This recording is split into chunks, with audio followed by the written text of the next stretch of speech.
हालात खराब होने से कौमें तबाह नहीं होती, हालात खराब होने से कौमें तबाह नहीं होती, दिमाग खराब होने से कौमें तबाह होती है। नौकरी को ना कहा, महंगाई को मोर, धरातल पर कुछ नहीं बिना बात का शोर। मैं सरकार से इतना ही कहूंगा कि बहुत हो चुका, अब बिहार का भाषण और राशन से शोषण मत कीजिए। अरे मन की बात करने वालों, थोड़ा अन्न की भी बात किया करो, सपनों की बात करने वालों थोड़ा सच की भी बात किया करो। हमारी अर्थव्यवस्था के हालात पर मुझे यह शेर याद आ रहा है कि दीवारें खड़ी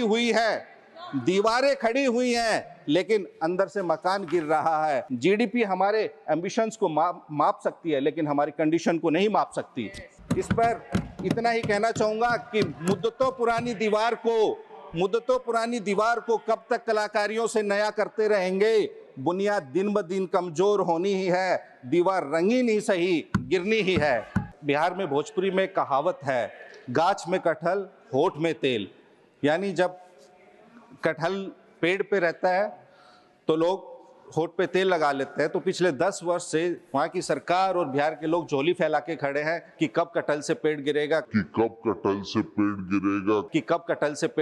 कब हमारा कल्याण होगा, उसको खाएंगे। खाली आप लॉलीपॉप मत दिखाइए। जैसे हम सब्जी लेने जाते हैं तो सब्जी वाला महोदय क्या करता है कि सब्जी लेने के बाद हरा धनिया और हरी मिर्च थोड़ी सी डाल देता है ना, तो उसी में तो बिहार के साथ वही हुआ है। सब्जी ले गया गुजरात, महाराष्ट्र, आंध्र प्रदेश और इन्होंने बिहार को वो हरा धनिया की कुछ पत्तियां, वो गुच्छा भी नहीं दिया हरा धनिया का, कुछ पत्तियां और वो 1-2 हरी मिर्च डाल दी। तो लोगों को लगा कि पता नहीं बिहार को क्या मिला। इन्होंने इस देश के नौजवानों की आशाओं को निराशाओं में बदल दिया है।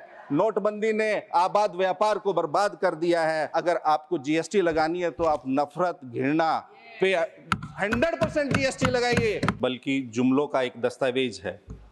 और बिहार के लिए तो यह एक चुनावी बुलबुला है।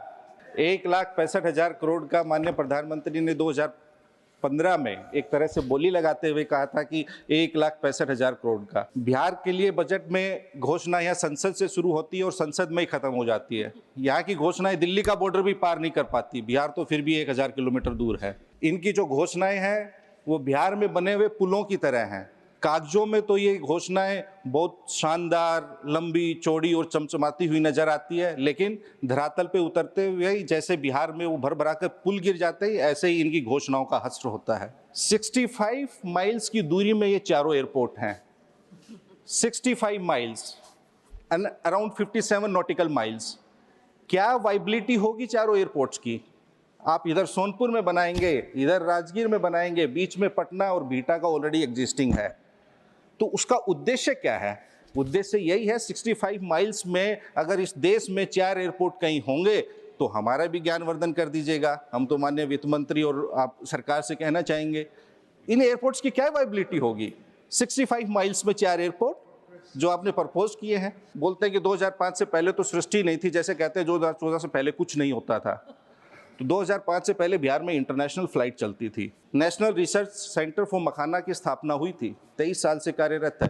44 सैंक्शन पोस्ट है वहाँ, 10 स्टाफ वहाँ काम करते हैं। वहाँ आज तक पूर्णकालिक निदेशक की नियुक्ति भी नहीं हुई है और पिछले 5 साल में मात्र 3 करोड़ 40 लाख रुपए ही खर्च हुआ है। जब रिसर्च सेंटर था तो आपने मखाना बोर्ड की क्या बनाना है? बिहार को स्पेशल जुमले और स्पेशल सपने जरूर दिए हैं। बिहार नीचे से नंबर 1 बनाया इन्होंने, विकास में नीचे से नंबर 1 है, साक्षरता में नीचे से नंबर 1 है, बेरोजगारी में नीचे से रोजगार देने में नीचे से नंबर 1 है, स्वास्थ्य सेवाओं में नीचे से नंबर है, बुनियादी सुविधाओं में नीचे से नंबर 1 है, आधुनिक सुविधाओं में नीचे से नंबर 1 है। किन चीजों में नंबर 1 बनाया है? अपराध में नंबर 1 बनाया है, भ्रष्टाचार में नंबर 1 बनाया है, पेपर लीक में नंबर 1 बनाया है, बेरोजगारी में नंबर 1 बनाया है, पलायन में नंबर 1 बनाया है, नौकरी मांगने पर लाठी और डंडा चलाने और थप्पड़ मारने में नंबर 1 बनाया है, मल्टी डायमेंशनल पॉवर्टी में नंबर 1 बनाया है, बेरोजगारी में मेक इन इंडिया हुआ है, गरीबी मेक इन इंडिया हुई है, पलायन मेक इन इंडिया, नफरत और घृणा का मेक इन इंडिया किया है इन्होंने।